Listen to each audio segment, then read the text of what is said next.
سال 1517 Jeddah was under attack. طوفانی سمندر میں بجلی کے کڑکنے سے زیادہ شدید آواز ان توپوں کی تھی جو پورچوگیز بحری جہازوں پر موجود تھیں اور جدہ پر شدید گولہ باری کر رہی تھی۔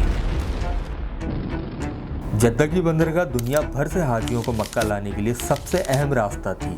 نہ صرف یہ بلکہ یہ عرب کے ٹریڈ کی لائف لائن بھی تھی جس پہ ان کی زندگیاں منحصر تھیں۔ لیکن مسئلہ یہ تھا کہ مملوکس جو اس وقت عرب کے حکمران تھے وہ اس کی حفاظت بمشکل ہی کر پا رہے تھے کیونکہ وہ خود زوال کا شکار تھے۔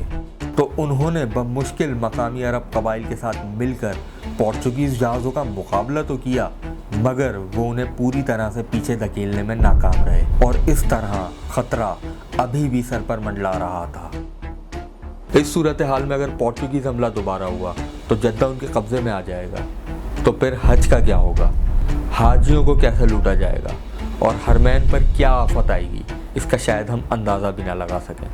مگر اس سب کے بیچ کھڑی تھی ایک طاقت، دی آٹومن امپائر۔ تو یہ کہانی ہے اسی آٹومن امپائر کی جس نے نہ صرف حرمین کو سمندری لٹیروں سے محفوظ رکھا بلکہ آگے جا کر عرب پر 400 سال حکومت کی۔ تو آخر انہوں نے ایسا کیسے کیا، آئیے سمجھتے ہیں اس ویڈیو میں۔ میرا نام ہے حارث خان اور آپ دیکھ رہے ہیں war time leader decodes. The Ottoman fleet has departed from Constantinople to face the Portuguese raiders who struck Jeddah. The holy city of Mecca stands in danger. Muslims shall defend it with all their might.